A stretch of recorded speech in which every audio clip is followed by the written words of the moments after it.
episode of Millionaires Are Made. This time we're working on our social health. How to become a millionaire in social health? Well, one little tip is going to be staying in touch. So we've got 3 awesome guests here to help you stay in touch with friends, loved ones, and anybody you want to stay in touch with.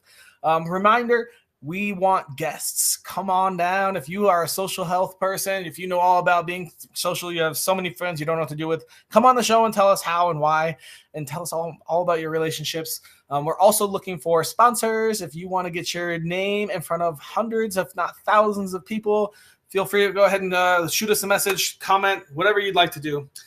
Without further ado, I'm going to go through my tip on how I maintain my social health. So I have massive friend ADD, whatever you want to call it. If you aren't physically texting me right now or in front of my face, a lot of times I can forget about you. It's just how I'm built, and it's nothing personal. But one way to keep track of that is I use a lot of Facebook birthdays. So Facebook, I'll go check almost every day and see all the birthdays that happen. They do like 2 days past, 2 days in the future, something like that. So I'll check all these birthdays. And depending on how close you are to me, I'll either call you and be like, yo, happy birthday, how you doing? Or I'll give you a little video message. Hey, it's happy birthday. Hope things are awesome.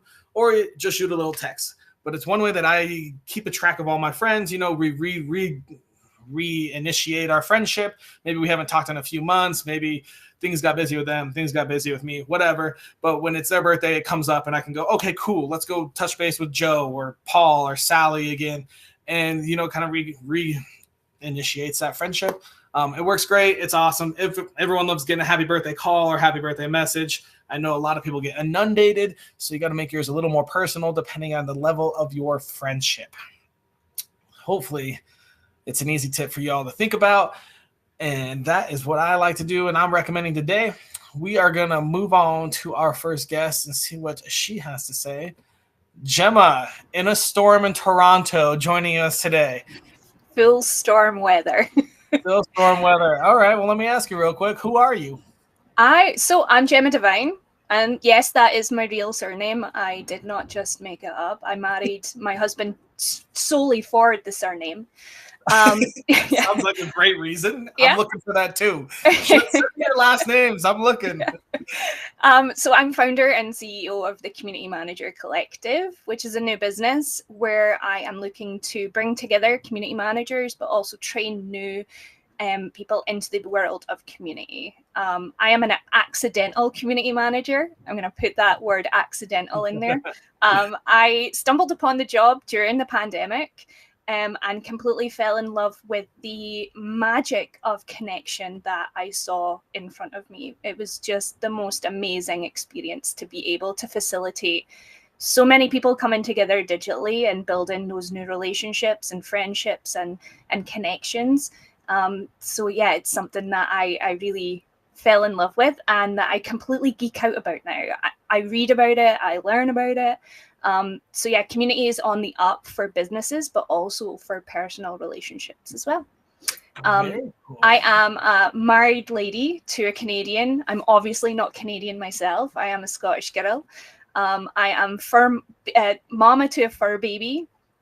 She's the best doggo in the world. I have to argue that. And I live in a tiny home. So, you know, very cool. What else could you not love? I get to live in a tiny home, go outside, have lots of fresh air and adventures, but also come back in and manage some really awesome communities for people. Awesome. Good. Well, this sounds like a very important question for you that you'll be able to answer. If I wanted to improve my social health on my journey to being a millionaire with staying in touch, what tiny piece of advice would you give me? So my nugget of wisdom would definitely be join some Facebook or online communities where the topic resonates really strongly with you. So in those communities, you'll build friendships, you'll build connections, you'll build all of these awesome kind of networks of people who enjoy the same things that you do. So as soon as you find that tribe, you're going to feel like $1,000,000 because you're going to have those people that love to crochet as much as you, or, you know, want to build their businesses as much as you. And finding those people globally. I'm a small town girl. I grew up in a small town in Scotland where the population was like 16,000 people. the minute the world opened up to me through the pandemic and I started to connect with other people, my whole world came alive.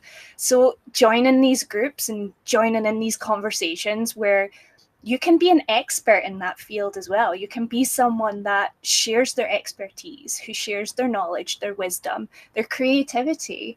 It's just so endless what we can do in online communities. I love it. So I guess let me ask you this. What happened in your life journey that led you to this piece of advice?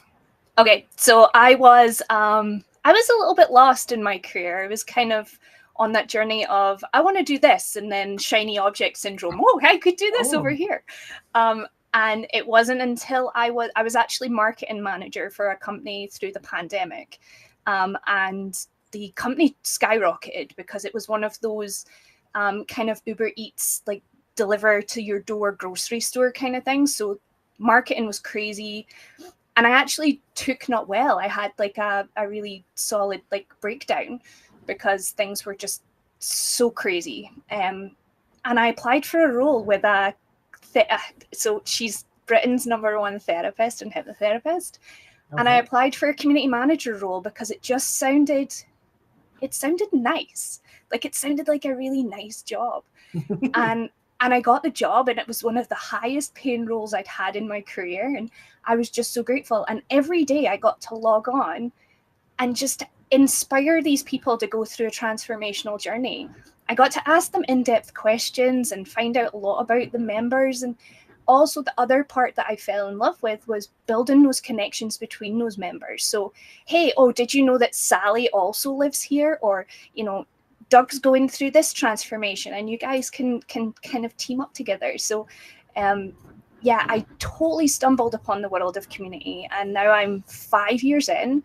I've spent the last year actually working for one of the largest names in community platforms in the US, and I've gotten to work with over like 150 big names in the industry, building communities for them and just inspiring their members to kind of go through those transformational journeys and building memberships for people, and then looking at the business strategy side of stuff. So more about how to then monetize on community and monetize on memberships, and people in the coaching world, how they can stop doing one-to-one coaching and bring in the one-to-many kind of model. So yeah, I am inspired so much by the people that I get to work around in those communities, and also the people behind the scenes, because when you say community manager to people, people are like, what does that do? Like, do you just, it's like, it's still like that social media manager role where it's like, oh, you get to be on Facebook all day. It's like,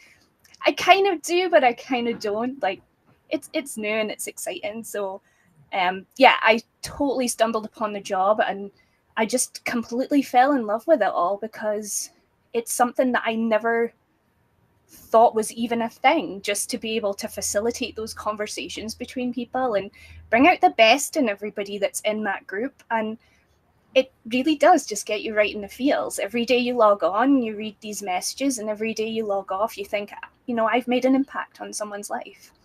That's awesome. Great story, Gemma. Thank you so much. Thank you. We are out of time with you. We're going to move on to our next guest. We'll talk to you in just a second. Thank you again. Going to bring out Mark. Mark, how are you today? Hello, I'm great. Thanks. How are you? I'm doing well. I've got a quick little question for you. Who are you, Mark? Okay, so my name's Mark Stells. I'm a hypnotherapist. I specialize in helping people to overcome anxiety and complex trauma. My website address is anxietyhypnotherapist.org. Very cool. Okay. Where are you located? Well, right now I'm actually in Eastern Europe. I'm in Albania. Okay. I'm from the UK, from Britain originally. I left the UK in the kind of middle of COVID, and I've been kind of traveling around the Balkans ever since. So I'm guessing that you do a lot of your work online, virtual? Yeah, I do all of the sessions online. I have workshops 2 or 3 times a week where I show people how they can use hypnotherapy to overcome issues with anxiety, depression, emotional eating, complex trauma. I see clients via Zoom, and I also have some courses on Udemy. So everything I do is online. All right. I've got a quick question, a very important one. If I wanted to improve my social health by staying in touch, what advice would you give me? I would say that people should learn to connect with themselves, to release toxic shame, to heal their inner child. And I would recommend that people do this because toxic shame can really get in the way of how we connect with people. I used to suffer with quite severe social anxiety, a lot of shame. I struggled to maintain eye contact with people, struggled with intimacy by doing kind of inner work, releasing toxic shame, healing your inner child, reconnecting with yourself. You're able to develop deeper relationships, overcome a fear of rejection, and rejection can stop people staying in touch. You can, if you fear people will reject you, maybe you won't contact them, etc. So heal your inner child, release toxic shame. All right. What happened on your life journey that you learned this piece of advice? Well, I grew up with quite a dysfunctional family.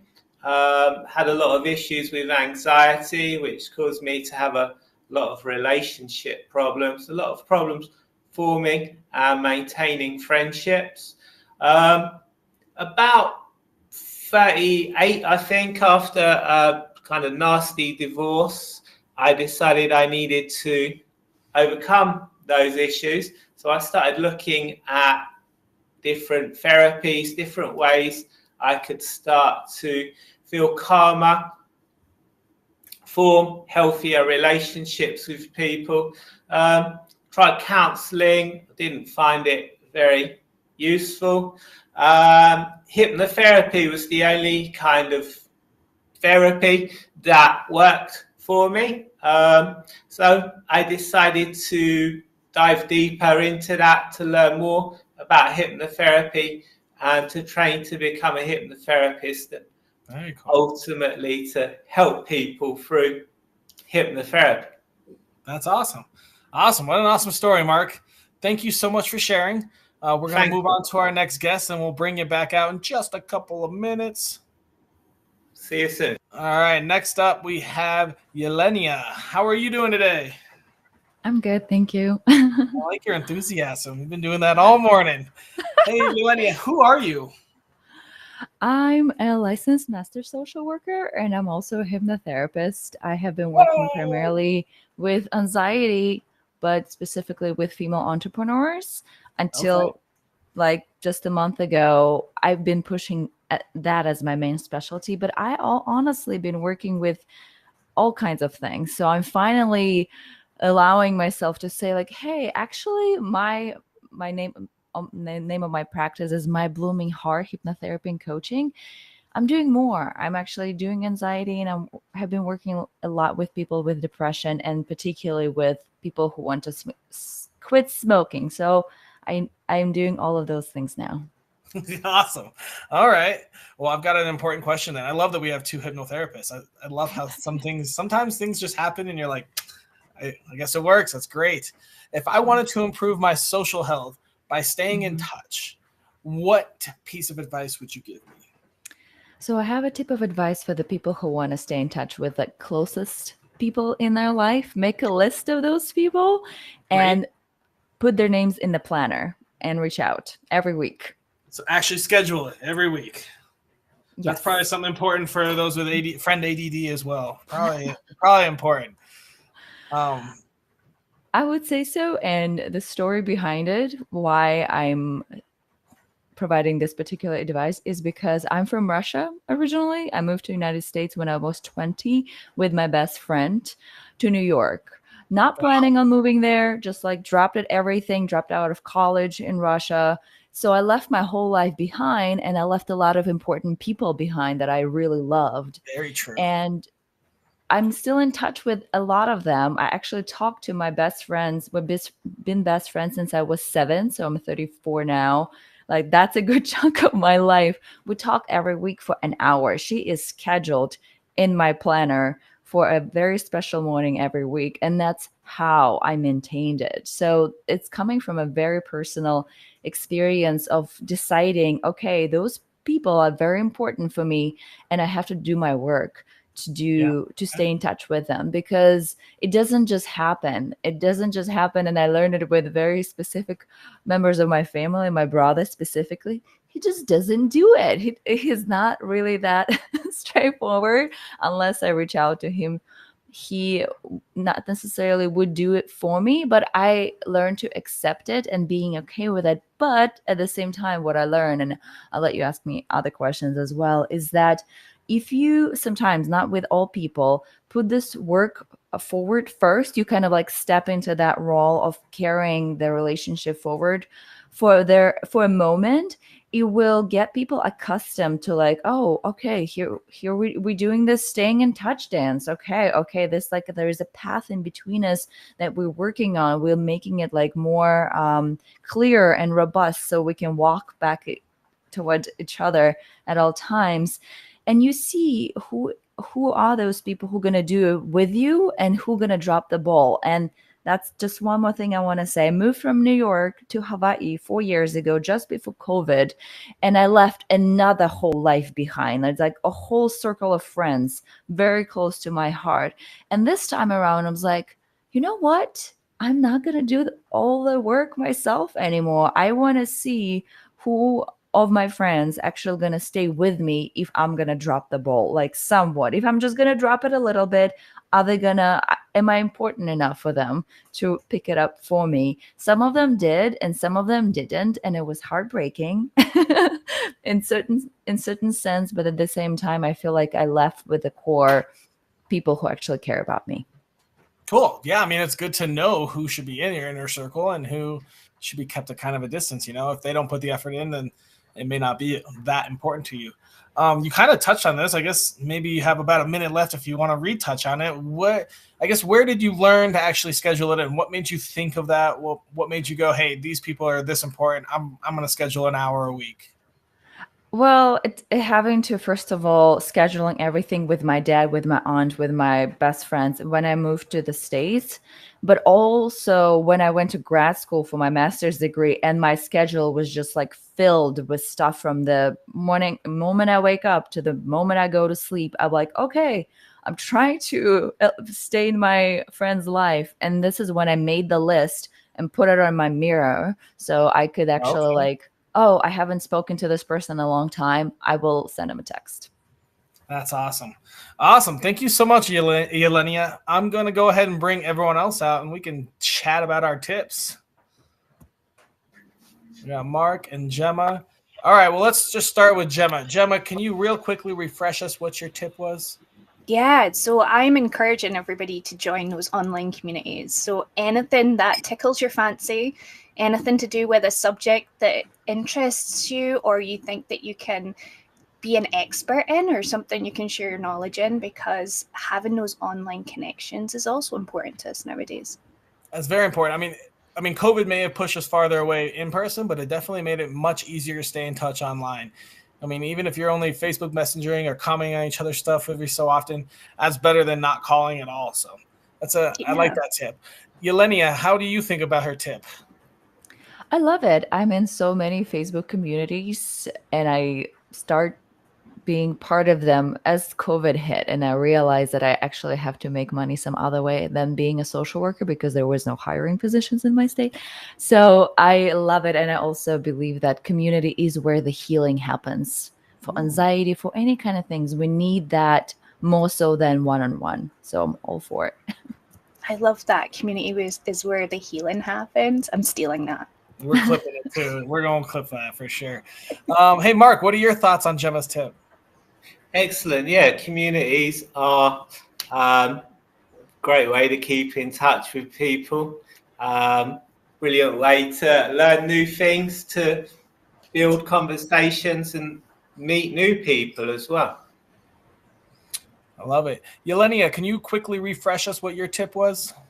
My tip was in regards to how to stay in touch with the people who are closest to you. Make a list of those people. Actually, I have two lists, like the people who closest to me, and then one circle out. And then I put in my planner when I want to be talking to them. Just a reminder, like, oh, I have to like reach out to this person and chat. Awesome. Hey, Mark, what do you think about her tip? Yeah, it's great. Okay, very cool. Gemma, what are your thoughts? I absolutely love it. So I moved from Scotland to Canada, and I completely feel that if you don't initiate the conversations with some people, it can go months by where you're like, oh, I haven't heard from that person. And I think like our kind of two things kind of go together, like making sure on socials that those people are in your world. So those people that you maybe have in that outer circle are not people that you're going to phone, maybe text once in a while, but just making sure that you're liking the things that they're posting on socials kind of just keeps you in their mind view as well. Very true, very true. Hey, Mark, what can you quickly refresh us what your tip was? Yeah, to heal your inner child, to release toxic shame. By doing that, you'll be able to connect with people more authentically. You won't have a fear of rejection or social anxiety. And you'll be able to keep in touch with people without worrying about them rejecting. I love it. I love it. Yelenia, what are your thoughts on his tip? Oh, I loved it. How he went into like, oh, what kind of internal work we have to do to be able to show up in our relationship in the best way possible. I definitely feel like I had to overcome a good amount of not social anxiety, but like my general introvertedness in a sense of like, oh no, I have a value, I have a voice. I should be in those relationships. It's okay to say hello. So I'm totally agree with that. Very cool. And Gemma, what are your thoughts? Oh my gosh, I love the completely different perspective of doing the inner work and just understanding yourself so you can be so authentic to those people around you, no matter what the circumstances you are connected with them, is beautiful. And Elena, fellow introvert right here, until I started to work with people in the coaching world, I didn't realize that I had so many quirks and so many things that I had to overcome to then be a little bit more extroverted. So, Mark, I love that. Thank you. Awesome, guys. All right. Well, this brings us to my favorite part of the episode. It's our daily challenge time. We have to get together, brainstorm, and come up with a little challenge. It takes less than 5 minutes a day, costs $0, and is available to anyone in the world to help them stay in touch and improve their social health. Do you guys have any thoughts? I think there could be a way of pulling all three together, like all four together. That's my favorite way. Yeah, what about like making your own like Facebook group and inviting in whoever you want, and that way you can keep in touch with everybody, or a WhatsApp group, or building your own little community, so you're not having to physically reach out to every single person singularly. And that way, Mark, if people then reject you on top of that, like you kind of, if people don't want to join, you then know that those people are the ones that they're kind of not worth the time. Yelenia, thoughts on that? I definitely agree. I actually have a local like Telegram group for my female entrepreneurs friend who were like on an island, on a big island that I am. And it's been really good. It's been really good to stay in touch like that. And my tip, following my advice, is to make the list of those people you want to have in your life more so often and put it somewhere visible, like maybe into your planner. If you have a paper planner, I'm an analog person, and then refer to it like every so often, maybe every day, and see like, ooh, I haven't talked to them. I should probably just shoot him a text. Mark, you have any ideas?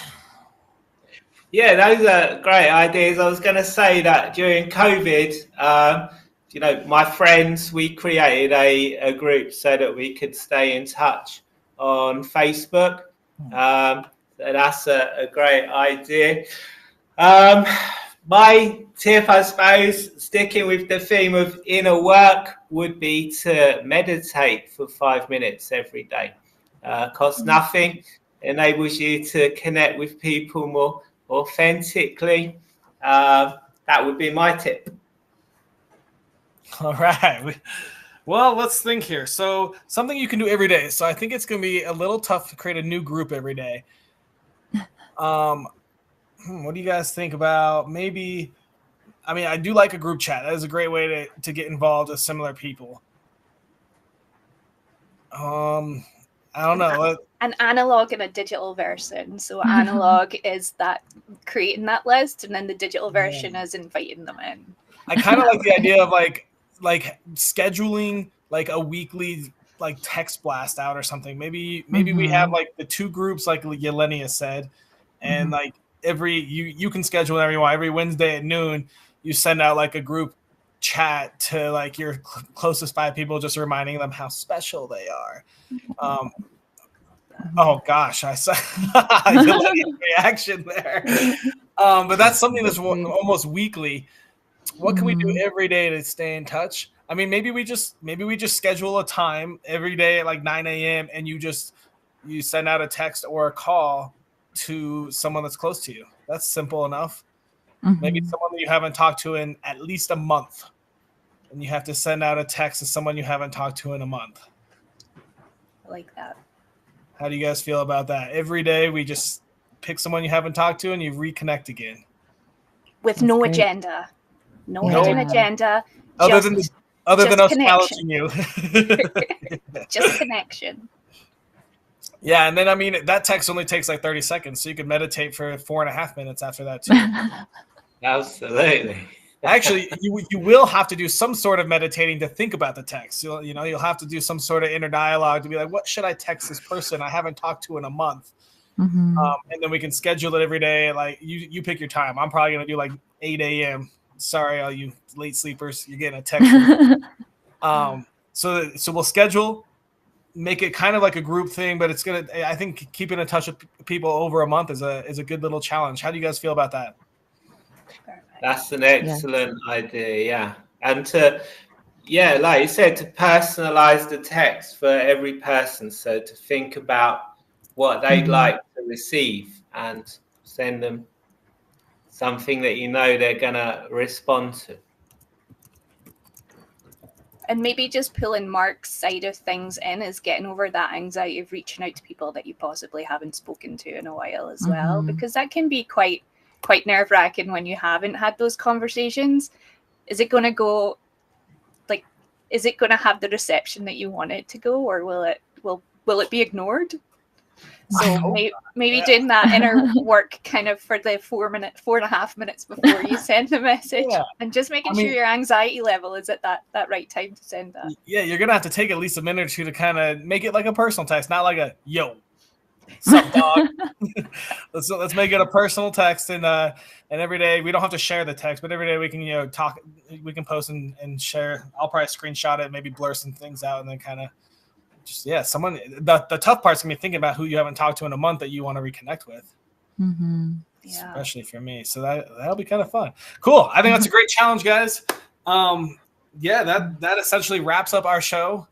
Thank you guys so much for coming out. Great advice, great tips. That was a good show. I'm pretty happy with that. And we're gonna go ahead and conclude it and take our guests out of here.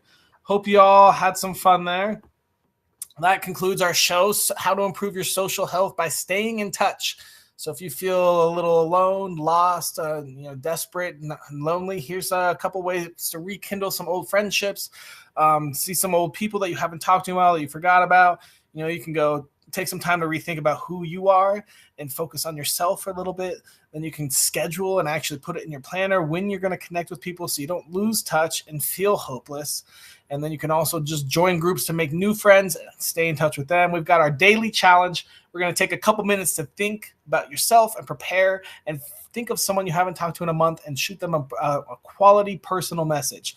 Not no, hey dog, what's up type of stuff. We're going to make it real personal here.